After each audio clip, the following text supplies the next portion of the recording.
My reasons for writing this book are several. First of all, I'm a professor of international relations, and my main research interest is the Arab-Israeli conflict. So I've written quite a lot about the history and politics of the Arab-Israeli conflict. But there are several actors in this conflict, and one of them is Jordan. And Jordan has had very little written about it by scholars. The literature on Jordan and its foreign policy is quite limited, and yet it is an important part of the Palestine Triangle alongside the Palestinians and Israel. Secondly, I consider King Hussein of Jordan to have been a major figure in Arab politics, in regional politics, and international politics. He was on the throne for nearly half a century. He ascended the throne at the age of 18 in 1953, and he died in 1999.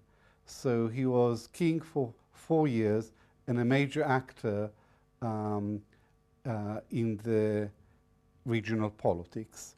So he deserved a biography, a full-scale study of his life and times. And also, by telling his story, I was also able to tell the reader half a century of rather tangled and complex Middle Eastern history. But everything is from his angle. And this is not my first encounter with the history of Jordan. In 1988, I published a book which established my reputation as a new historian, or as a revisionist Israeli historian. The book was called Collusion Across the Jordan, King Abdallah, the Zionist Movement, and the Partition of Palestine. And the main thesis of that book was that by 1947, King Abdallah, the grandfather of King Hussein, had reached a tacit understanding with the Zionist leaders to partition Palestine between themselves and at the expense of the Palestinians. Both sides had a common enemy, Haj Amin al-Husseini, the leader of the Palestinian national movement, and both had a common interest in suppressing Palestinian nationalism.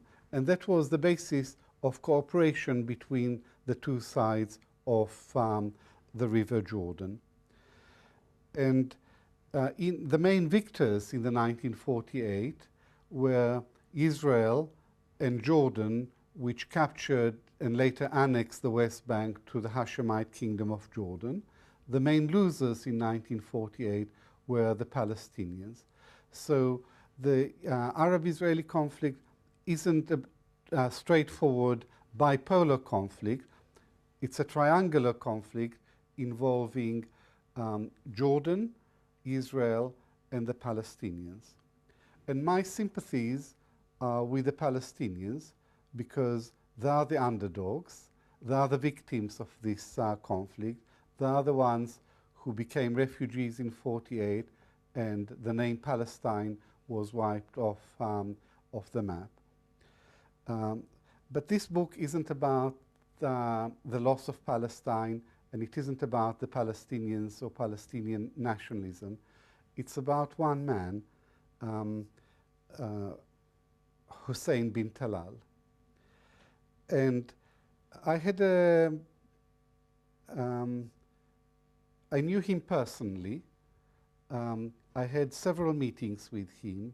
I liked him very much as a person. I found him, he had exquisite manners and social skills, and he was also very humble and easy to talk to. So my sympathy for him, my liking for him, necessarily affected the way that I presented the story. But I was careful not to topple from writing biography to writing a hagiography. I set out to write a serious, balanced, and scholarly account of his life and times. But there are criticisms of him and of his reign as well. And in a sense, this book is a sequel to Collusion Across the Jordan, because King Hussein was very much in the mold of his grandfather, a realist king, and the king of realism. And he realized that the Arabs couldn't defeat Israel on the battlefield, and that they needed to find a modus vivendi. He was a real peacemaker. All his life, he struggled to make peace with Israel.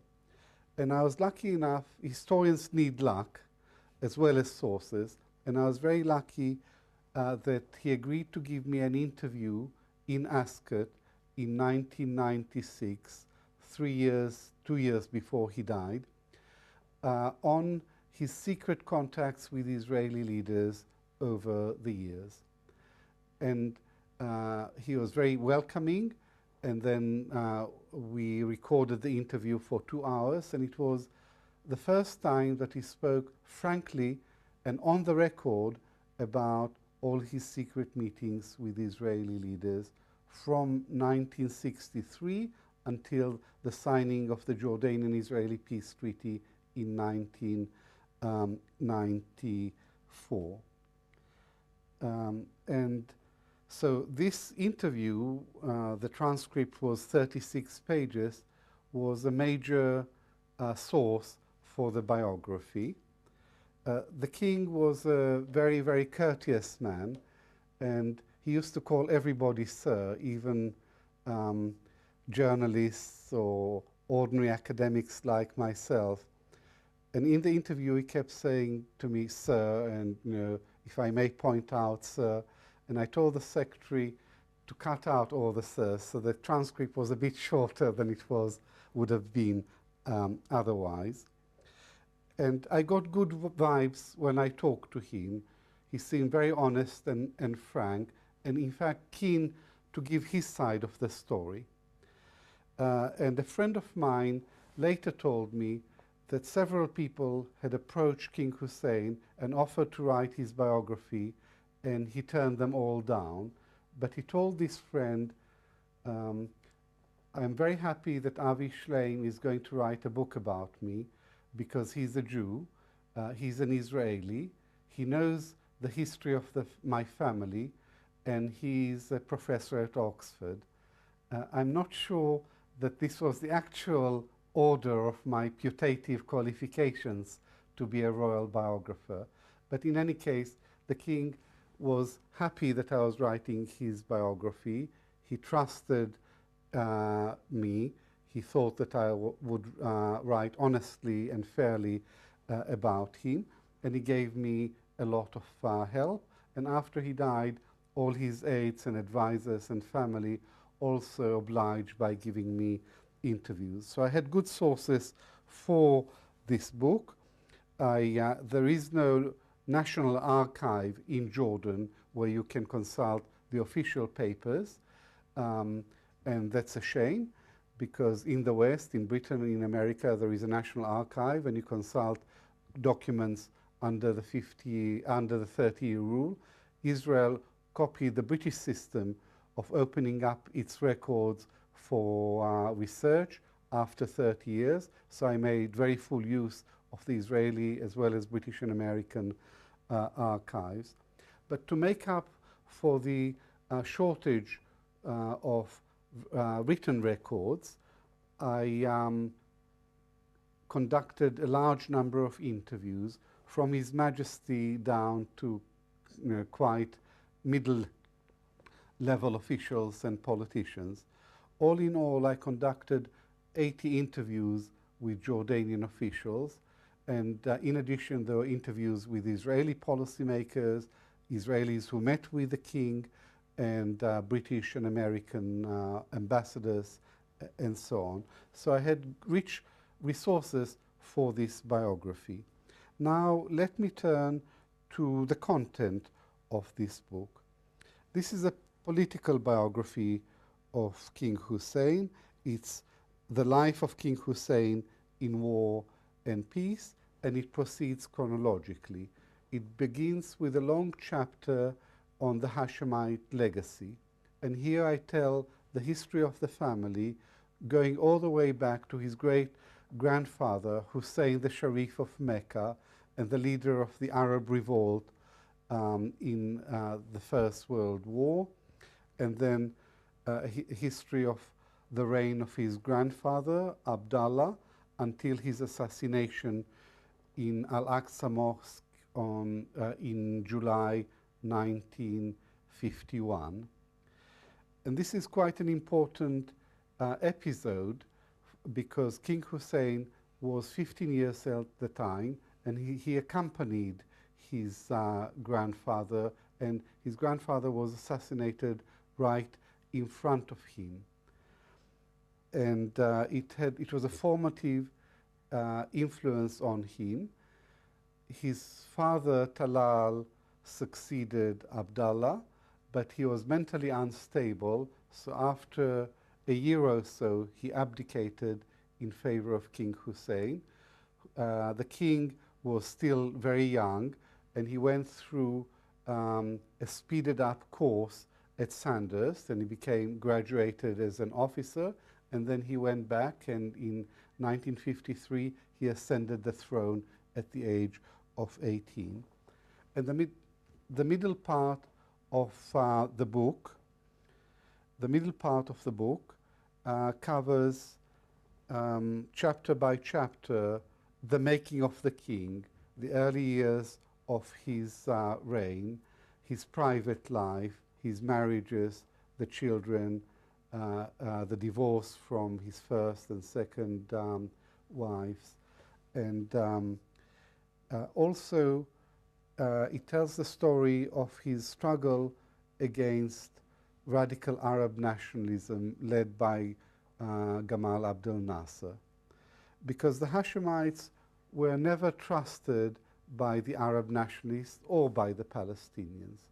There were always suspicions that they were collaborating with the Zionists. So he survived against the odds. It's a remarkable achievement simply to have remained on his throne. In 1957, there was an abortive coup by the free officers, by military officers, Jordanian nationalists, but he emerged on top, and he survived on his throne.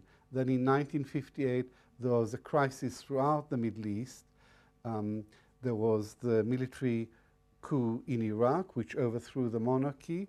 There was a civil war in Lebanon, and there was a crisis in Jordan. The British intervened militarily, and they secured him on his throne, so he survived.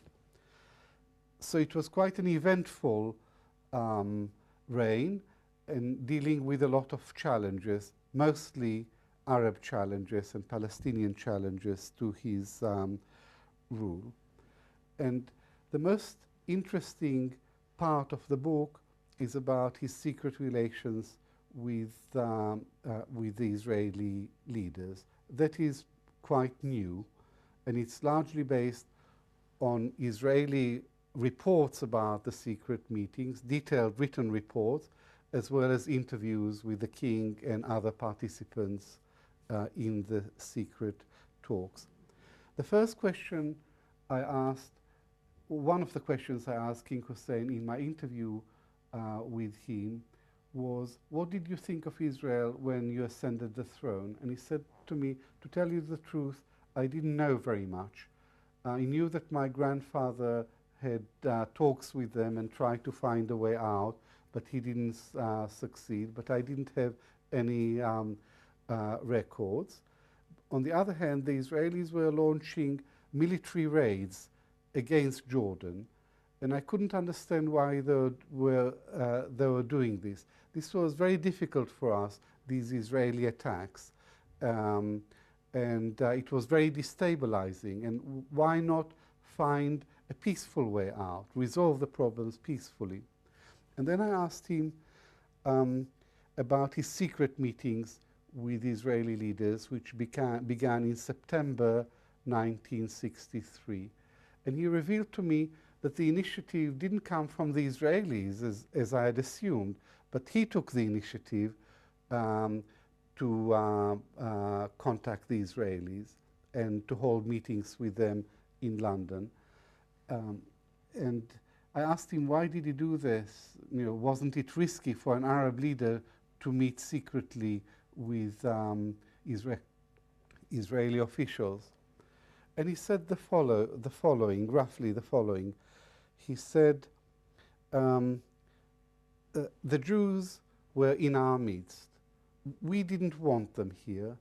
History had placed them in our midst. And I, as a person in a position of authority, didn't want it secondhand.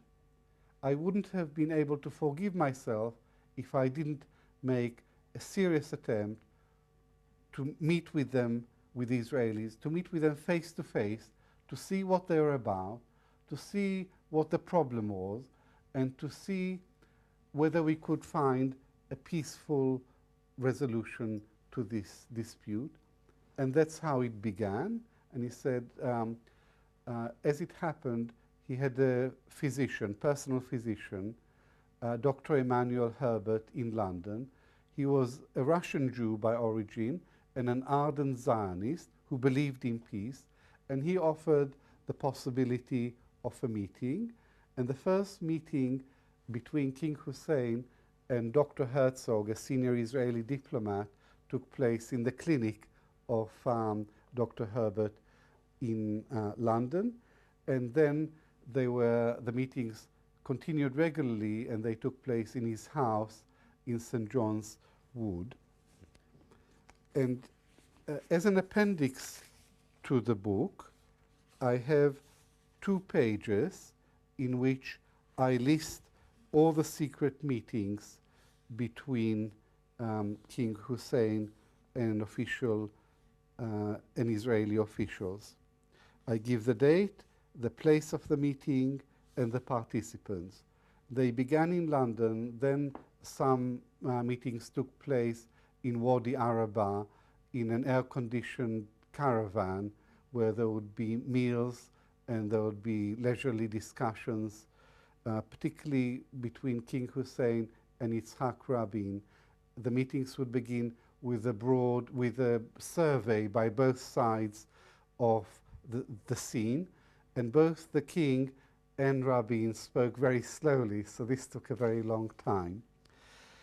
And just the list of 42 meetings and the different locations gives you an idea of the scope and intensity of this remarkable dialogue against the battle lines.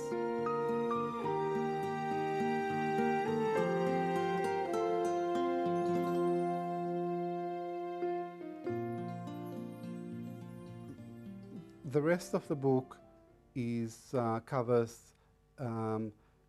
chapter by chapter the life of King Hussein and his the diplomacy around the Arab-Israeli conflict, his relations with the Palestinians, his relations with the Arab states until his death in 1999. The main interest that I have in this story comes from being a new Israeli historian, because I had written a book about Israel, the Iron Wall, Israel and the Arab world, and I've argued that the reason that there's been no peace settlement between Israel and the Palestinians is not Palestinian intransigence, but Israeli intransigence. And from looking at the career of King Hussein, I've come to the same conclusion, but from the Jordanian angle. Here is a peacemaker who had no prejudice against Jews, no hostility towards Israel, who genuinely sought peace all the time, indefatigably, and yet he got very little change from the Israelis. after June 1967, he offered them complete peace with the immediate exchange of ambassadors in return for recovering the territories he had lost, and they turned him down, and the conflict persisted. So I think that this is a comprehensive biography of an interesting and colorful individual and a major figure in Middle East history and Arab history. And it's a good read. It's an interesting life, and I tried to write it not in a scholarly manner, but in a readily accessible manner as a story. There are some criticisms of King Hussein. He made mistakes, but by and large, it's a positive, he was a positive individual who did his best to solve the problems of the region, but was only partially successful because he reached a peace agreement with Israel, but he was unable to achieve a comprehensive settlement of the Arab-Israeli conflict, and in particular, he wasn't able to achieve a fair deal for the Palestinians. He tried, but a fair deal for the Palestinians was beyond his reach.